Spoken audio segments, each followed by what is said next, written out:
It often starts quietly. You don't remember the exact moment it began, only that somewhere between childhood and now, you learned that peace was something you had to earn, that affection was conditional, that love was a reward for good behavior, not something you deserved just for being you. Maybe it was the look your father gave you when you spoke out of turn, or the silence your mother used when you disappointed her. You didn't understand the rules, only the consequences. Every time you did something that upset them, a frown, a sigh, a cold shoulder, you felt something sink deep inside your chest. You promised yourself, never again. That's where people-pleasing begins. It's a language we learn before we even understand words. Not from kindness, not from generosity, but from survival.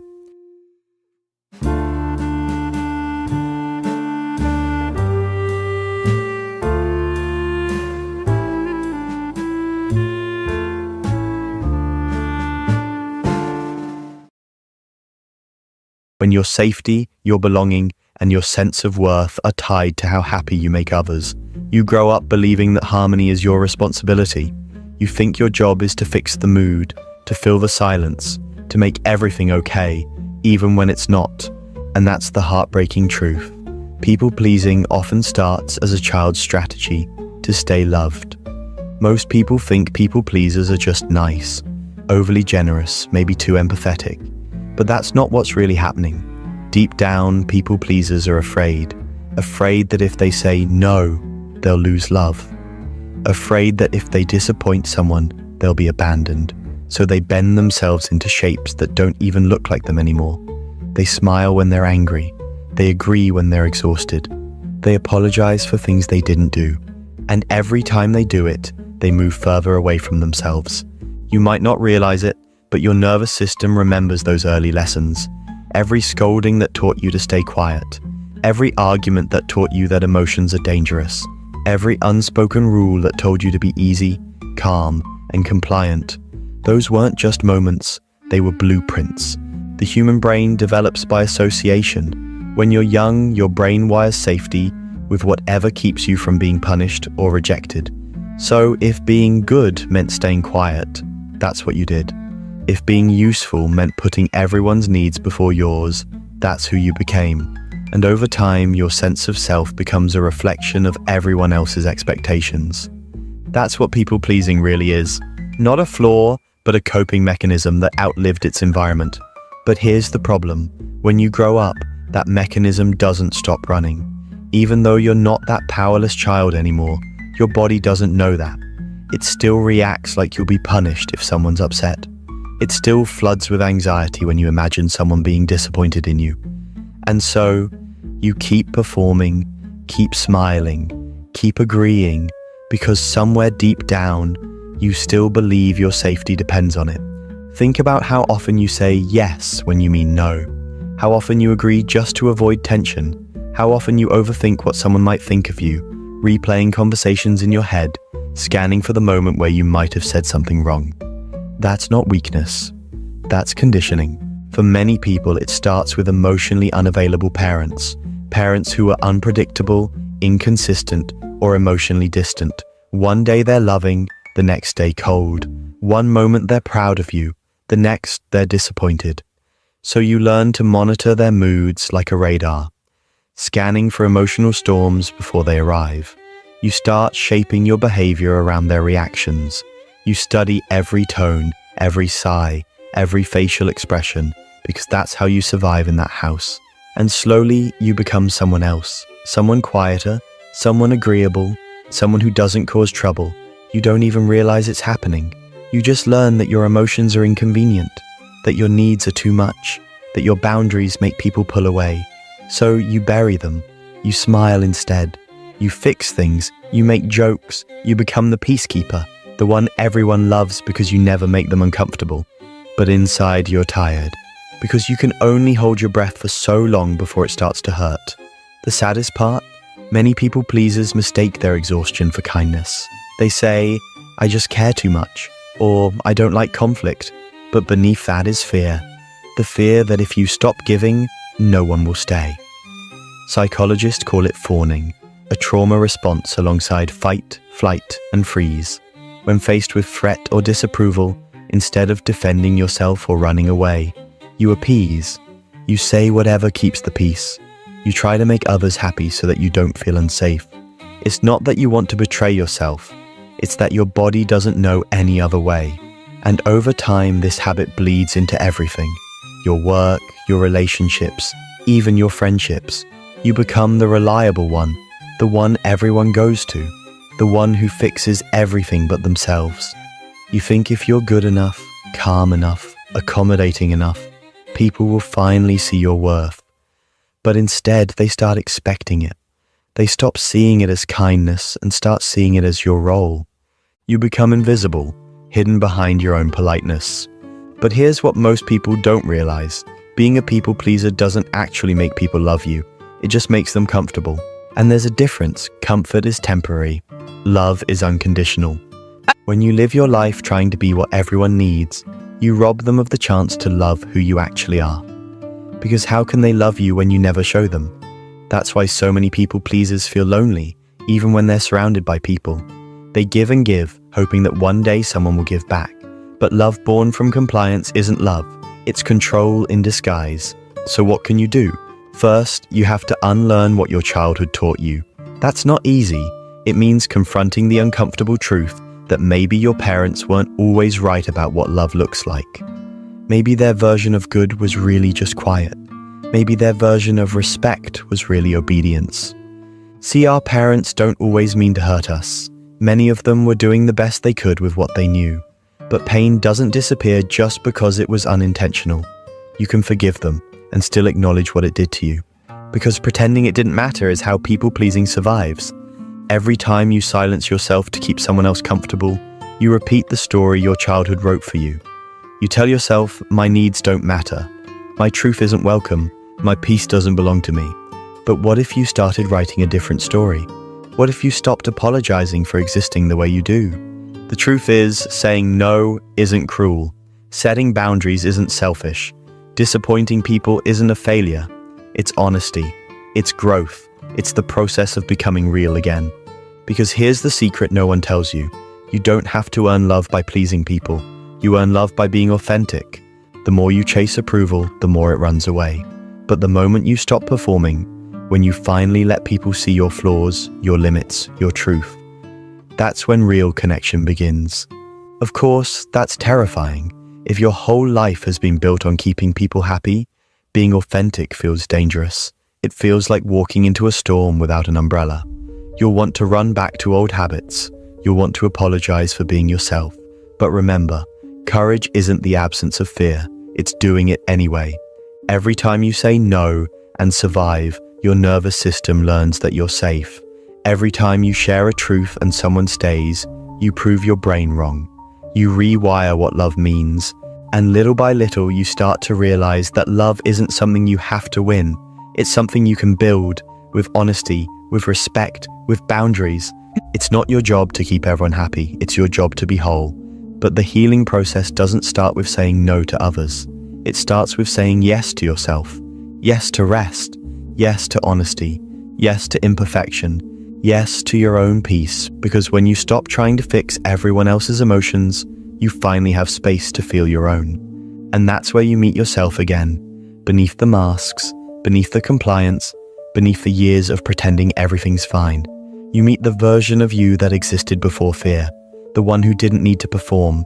The one who simply was. That's the version of you that deserves to lead now. But here's something powerful. People-pleasing doesn't mean you're broken. It means you were wise enough to survive something that required self-erasure. It means you learned empathy in chaos, softness in noise. You became emotionally intelligent because you had to read people to stay safe. That sensitivity isn't your weakness. It's your superpower. The goal isn't to kill your kindness. It's to free it from fear. True kindness isn't about keeping peace at your expense. It's about showing up as your full self, even when it might make others uncomfortable. It's about giving, not out of fear of losing love, but out of the abundance of already having it. And that shift changes everything. You begin to notice the difference between connection and compliance. You begin to feel the quiet strength of a well-placed boundary. You begin to realize that saying no isn't rejection, it's direction. It points you back to what actually matters. Healing from people-pleasing is like teaching your body a new language, one where safety comes from truth, not approval. It's awkward at first, you'll stumble, you'll over-explain, you'll feel guilt for setting even the smallest boundaries. But keep going. Every uncomfortable no builds the foundation of a more authentic yes. Because the real question isn't, how can I make them like me? It's, can I like myself when they don't? And when you can answer yes to that, you're free. Part 2 continues seamlessly from here, diving into how childhood conditioning shapes adult relationships and how to finally break free from the cycle of emotional dependency and reclaim your identity. The hardest part about healing from people-pleasing isn't setting boundaries. It's facing the silence that follows, because when you've spent your entire life being what others need, the moment you stop, people notice. They pull away. They question. Some even get angry, and it hurts, because you thought that love was mutual. You thought it was unconditional, but in reality, it was dependent on your compliance. That's the moment most people-pleasers relapse. The guilt feels unbearable. The fear returns. You start to think, maybe I am being selfish. But you're not. You're just not feeding a system that survived on your self-erasure anymore. You're not broken for wanting to be seen. You're just used to being invisible. And that's why the first stage of healing is grief. Grieving the love you never truly received.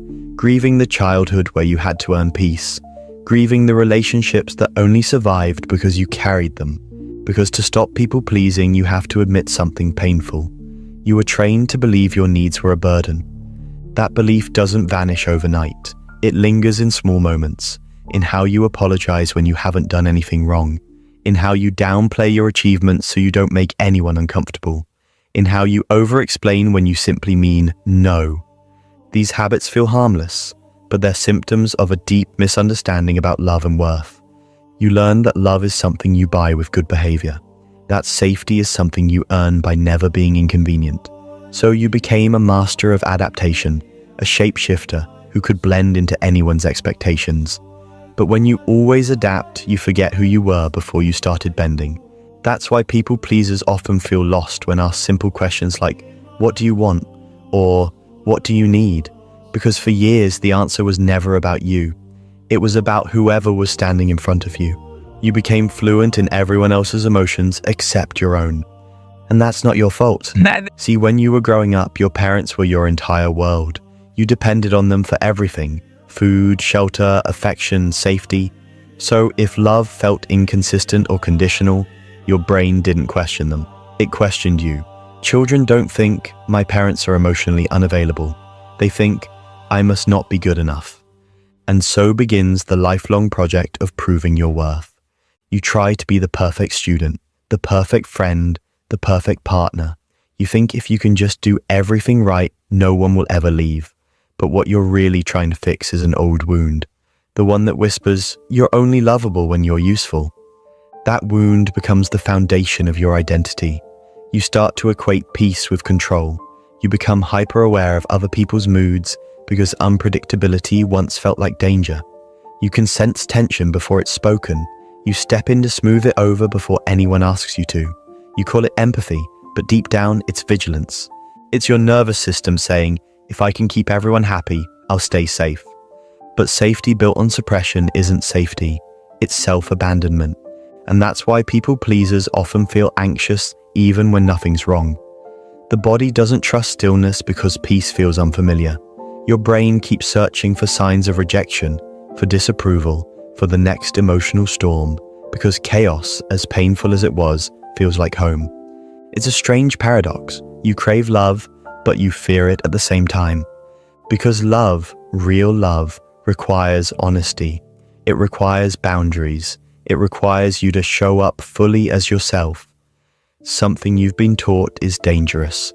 So even when someone tries to love you for who you are, you instinctively pull back, afraid that if they see too much, they'll leave. So you keep performing, you keep pleasing, you keep pretending, and slowly your relationships start to feel hollow.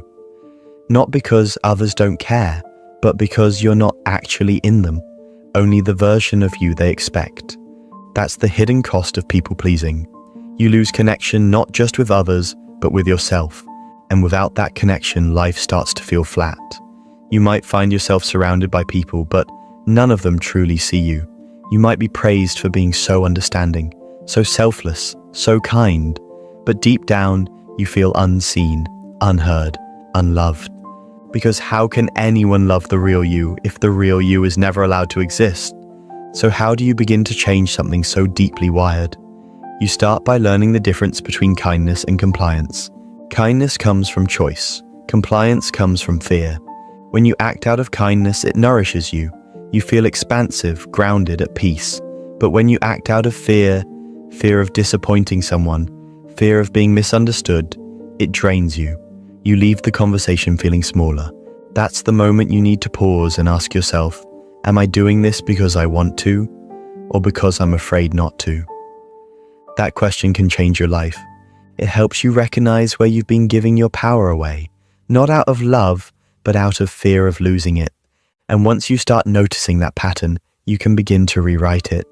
Healing from people-pleasing doesn't mean becoming cold or selfish. It means creating balance. It means realizing that your emotions matter too, that your comfort, your time, your peace all deserve the same respect you give to others. You can care deeply and still have boundaries. You can be kind and still say no. You can love people without carrying the weight of their happiness. But here's the tricky part. When you first start setting boundaries, it won't feel empowering. It'll feel wrong. It'll feel like you're breaking the rules. That's because your body associates boundaries with rejection. But that's just the old story replaying. Keep practicing anyway. Every no you say teaches your body that honesty doesn't destroy connection. It defines it. You'll notice that some relationships fade. That's okay. They were built on conditions that your new self can't sustain. But others, the ones that survive your honesty, those are the ones worth keeping because they're built on truth, not performance. Over time, you'll start to notice something beautiful. Peace no longer feels empty. Stillness no longer feels dangerous. You stop apologizing for existing. You stop needing everyone to like you. You start liking yourself instead. And that's when everything changes. See, people-pleasing was never about other people. It was about your inner child trying to feel safe. So the real work isn't convincing others to love you differently. It's learning how to love yourself in the way you always needed. That means reparenting yourself. It means becoming the adult that younger you needed. Someone who says, you don't have to earn love. You already are it. You can start small. The next time you feel guilt for saying no, remind yourself, this discomfort is growth. The next time someone is upset with your boundary, remember, their reaction doesn't define your worth. The next time you catch yourself over-explaining, stop mid-sentence and take a breath. You don't owe the world justification for existing. That's how you slowly reclaim your life, one moment of self-honesty at a time. And here's what you'll eventually realize. Peace isn't found in keeping everyone happy. Peace is found in being authentic, even when that authenticity causes waves. You weren't born to be agreeable. You were born to be whole. Your parents might have taught you to hide your feelings to avoid conflict. They might have made you believe that good children don't talk back, that silence is strength, that self-sacrifice is love. But you're not a child anymore. You're allowed to choose differently now. You can choose honesty over harmony, truth over approval, love over fear, because the moment you stop trying to be who they needed, you finally become who you were meant to be. And something miraculous happens when you do. The right people start finding you. The ones who love you not for how easy you are, but for how real you are. The ones who don't need you to shrink to make them comfortable. The ones who can handle your truth, your depth, your boundaries. That's what real love looks like. It's not fragile. It doesn't require pretending. It grows in the soil of mutual respect. But to experience it, you have to let the old version of love die, the one you were taught as a child. You have to release the need to be liked by everyone. You have to accept that not everyone will understand your change.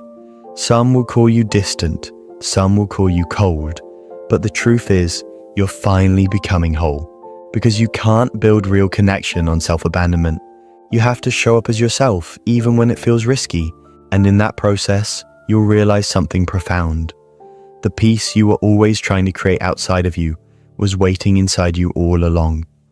You just needed to stop betraying yourself to find it. So, when you feel that familiar urge to fix everything, to please everyone, to smooth over every